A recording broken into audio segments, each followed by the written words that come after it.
Hello PNTV. Hello PNTV shareholders. My name is Brett Pajunas. I'm one of the board members of the company. And I'm Mark Bradley, and we want to apologize to you. The internet has gone out literally in the entire building like 15 times today. They say it's going to work. So for those of you out there that caught part of us, not the rest, hopefully this is 3 times the charm here. Right. So a couple things that we wanted to talk about. Not this last Sunday, but the Sunday before, we were actually, Mark and I were here in the office, we were working on the press release that actually was released today. And we were putting the finishing touches on it. Mark had left the office to go back home, and I had a few more things to do to get it ready to get set up for distribution. And all of a sudden, about 10 minutes after Mark left, he gave me a call and said, "Hey Brett, I need you to Google Las Vegas News." I'm like, "Well, what do you mean, Mark?" He's like, "Well, just Google Las Vegas News." And as I'm, Googling that, I'm asking him, why. He said, "Well, there's like a sea of cops and ambulances. I've never seen so many cops and ambulances. There's something big going on." And so I said, "Mark, there's an active shooter. Where are you?" And Mark said, "I'm in front of Mandalay Bay." I'm like, "Well, there's shooters at Mandalay Bay. You get out of there." And it was horrible. There's cops and all over the place, ambulances, people screaming. Yeah, and luckily you were safe and you got home. And right after Mark got home, about a half an hour later, the initial number of casualties were 2 and about 20 injured. And I said, we made an executive decision not to put any press out the next day. We made that decision very, very early on. And as the night continued, the death count got higher. Number of injured people continued to grow as well. And we said, no press, forget that. And sorry, shareholders, no Players Network for right now. We got to put things on hold. You've been here for a long time, 28 years. 28 years, yeah. I've been here for 17 years. This is our home. And to have some sort of event like this take place in your backyard, it's horrible. And as individuals, we wanted to do whatever we could to help with the relief efforts. And from a company standpoint, we decided and made another executive decision to pledge a lot of the resources that we had here at Players Network, Weed TV, Greenleaf Farms, to help in the effort. And we actually put together the Las Vegas Shooting Victims Fund. VegasVictimsFund.org is the domain name. We're going to be pushing this and announcing this later on this week. We actually had a very long but very good board meeting with our co-fund administrators. Former Assemblyman Andrew Martin, Democrat, very well respected, CPA, very sharp individual. He's one of the co-fund administrators, and the other one is our CFO, Jeffrey Lawrence, who's the former state of Nevada Assistant State Controller. And between the two of them, they're unlikely allies. But in this, party lines, politics means nothing. It's about doing the right thing. And we feel like after today we had a great meeting. We have some good direction, and I think that we're going to be able to do a lot of really good things to help out the victims. We're putting together a great team to take care of that. And now this week we're back to business, almost as normal. It's going to take a little more transition, but and we're going to still help out a little bit. But again, you're right. We're business as usual as of today. Yeah, we announced earlier today 2 press releases. Let's talk about some positive things. Yeah. Well, first of all, we have these great T-shirts here from our Weed House event, and we're going to talk about Weed House a lot. That's really the main reason for this Facebook here. But we also put out a second press release, which is going to be Wednesday, our live WebEx. I know you guys have been missing hearing us together, having these open conversations, but we wanted to give a couple days for you to submit as many questions as you want. There's a lot of rumors on the internet that are, complete myths, just ridiculous stuff. And so we'll address all of that. Yeah, so come up with your questions. But remember, please RSVP. We're limited to the first 100 people. We will be doing a Q&A. Ask us anything. So we'll be available to answer any questions that you have. And if you have questions beforehand, of course, you can email it to Mark or myself. That'll be 10 a.m. on the dot, Pacific Standard Time, Wednesday. The press release that came out this morning was really about the success. We think it was an ultra successful launch of our Weed TV, which we've been talking about for years.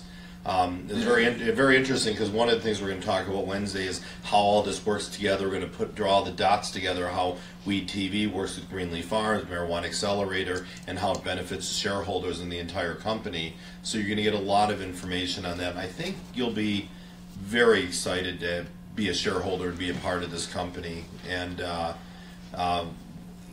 everything couldn't be working out better for us right now. I mean, the company's in a great spot, and I think, you know, what we take for granted as management, and we're here day to day, is we see the forest through the trees. We understand the vision of you know, Players Network and all of our holdings, and we know how they're all intertwined. And like Mark correctly pointed out, for the first time, we're really going to connect the dots, and we're going to propose some potential valuations, which we've never done before, yep, and really get into, you know, why all of these make sense. Because I mean, and again, we'll touch base on this on Wednesday, but if you look at any one of our holdings, Weed TV, Greenleaf Farms, Marijuana Accelerator, but focusing mostly on Weed TV and Greenleaf Farms, as a standalone, each one of those companies are huge successes. You know, they have the potential to do very, very, very well and be leaders in the cannabis space in their respective aspects. And yes, so we're going to address that on Wednesday. Let's talk about the press release, because this was, you know, sure, you've been doing production now for a very long time. And how did the Weed House production compare to, you know,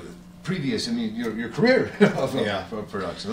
Let's talk to our shareholders about that. Well, look, we wanted to come up with formats for different TV shows that address different aspects of the industry.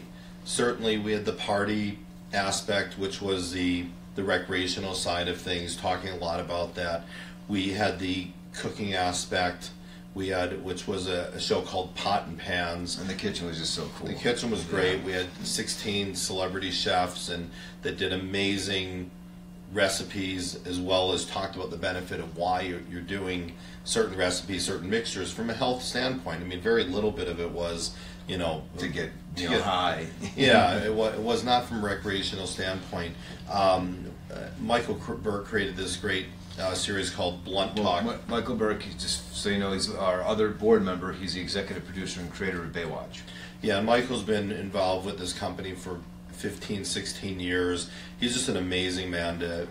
I pinch myself every day that he's a part of our organization. We brought on recently, a few months ago, Andy Orgel, who was a co-founder of some of the biggest networks, home, MTV, Nickelodeon, Arts and Entertainment. He's involved in the movie channel. Andy's really an innovator, and he felt that what we did over last weekend was a bigger launch than MTV ever had. He said MTV started with 28 videos, and we filmed, for the record here, 340 pieces of content. We'll get into exactly what that content is. Definitely want to talk about that a little bit and the significance of that. Well, actually, can we just jump into that real quick? Because let's talk about the house and all the sets. So, I mean, the house set was amazing. Mark did a great job picking this place out. It was 9,000 square feet, so there's a lot of room to work with in the interior, but really the gem was the exterior. There was a lazy river, there was a sand beach, there was multiple hot tubs, there was bridges and gazebos and waterfalls and all these really cool areas that we basically doubled up as sets. And I believe we had like 7 areas that were active sets, and some of those sets we did some of those areas we did multiple sets, and we got a lot of content. It turned out to be very, very cool. So can you talk and share with our shareholders about the 340 pieces of content we have and what that would cost in like a studio versus how we basically... Literally, it was $1 million of content that cost us a fraction of that. And the reason being is this was a non-union shoot. People worked 16 to 20 hours a day. We had multiple sets going at multiple times, utilizing talent that can go from one set to another. Part of the reason for this is to look for the top experts and influencers and models that can represent Weed TV and the overall cannabis industry. And we found some amazing people, 560, almost nearly 600 women. I think we ended up being over 600 actually. A lot of them were kind of double booked. Auditioned to be a part of this. We invited about 170 there. We had talent competitions every day, photo shoot competitions. Well, it's not just model; it's also on-air personality. That's right. That's what we're looking for. It's not just models for a calendar. It's people to actually represent Weed TV at events, just in any capacity. Yeah, we ended up with two amazing superstars that kind of launched the event. Jacob goes by Master Bong, and yeah, he's great. And Angela, who's got a massive following, 330 people on her social media. More than 330 people. 330,000. I'm sorry. Yeah, she was fantastic to work with. Yeah, all of our social media base of the celebrities that showed up there, the musicians, the athletes, the models, the actors, the playmates combined had like over a social media reach of 30 million people. So, well, let's quantify that. So we actually brought in some people to do social media, two fantastic young ladies, and they actually put a spreadsheet together and mapped out all the people who were participating, added up their social media reach, and it was in excess of 30 million people. Now, it's not just the 30 million people that's important. That's the immediate group. That's not including the shares and the likes and all the other aspects that go into taking content and pushing it out there. So our reach was actually pretty substantial, and a few times we were trending on some of the major networks like Instagram and Facebook, and that's a big deal. It is. So, well, we're gonna come back to that number in a second and show you how kind of the dots cross within this press release. So, 340 pieces of content. There might be a few more, might be a few less. Some of these are 2-minute little profiles on talent trying to become a spokesperson for the company. Some may be stories on a series we created called This One Time, and it's a storybook series about this one time I smoked pot, this one time I did this, and people telling the stories of what happened. And a lot of these are really interesting. Some are funny, some are serious, some are heart-wrenching. They're different stories. We got about 150 of those little stories. And let me add that if you're familiar with drunk history, it's very similar to that, where the people tell their stories, and we have this really creative set that was put together by some of our producers. And then what happens is we take the stories, and then they're reenacted in a comedic fashion, and they're great. And, I've seen a couple of the episodes thus far. They're really funny. Yeah, we're going to reenact the best. A lot of them are just going to keep as interesting stories. Sure. We had 3 amazing world-class photographers, shot about 15,000 images during this period of time. We're also going to put together a calendar, 2018 calendar of the event. Probably be the Smokes model calendar, possibly could be the Weed House. We're still trying to decide because there's so many amazing images. So yeah, you can imagine how our Instagram is going to build up and how you got to talk about that. So what we're going to be doing is on the photo sharing sites like Instagram. Each day we have scheduled a whole bunch of these photos that we've gone through and curated, and put our logos on, and they're being shared. So you got to check in regularly on our Instagram page specifically, and you'll see a whole bunch of photos for a long time. Yeah, there's some we had amazing photographers. One of the shows that we did is called the Weed Bowl, looking for the top strains in Nevada, and a lot of the local growers submitted strains. It was a double-blind test of consumers, like the People's Choice, voting on what they thought was the best. We gave away some amazing awards and stuff. Matter of fact, you go in my office and grab one of the trophies. I want to show it to them while we're going live here. You'll and see we one still of have them. Yeah, we're giving. We have like 1 left or 2 left that we haven't given out yet. And they came out really cool. Yeah, they're cool. We had some great sponsors. 420 Creations helped us with this particular trophy. You'll see it in a second. We did a series called Top Budmaster, which was a kind of a game show competition. We did another one called Pillow Toke, which is girls kind of doing like slumber party type talking about relationships and guys and just life and politics in general as they're smoking, and how the marijuana culture influences them in relationships. Oh. It's really cool.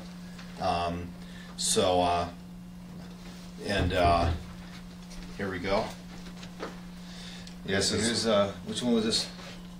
This is the Best Bud Tender, Las Vegas Weed House. So this is fake, by the way. None of this is real. This is done by one of our sponsors, 420 Creations. Hold up a little bit closer. Tilt it down a little bit. There we go. So you can see that. Okay, so that's 420 Creations. I'm not a hand model or anything like that, but... So our girls that won Miss Weed TV 2018 got one.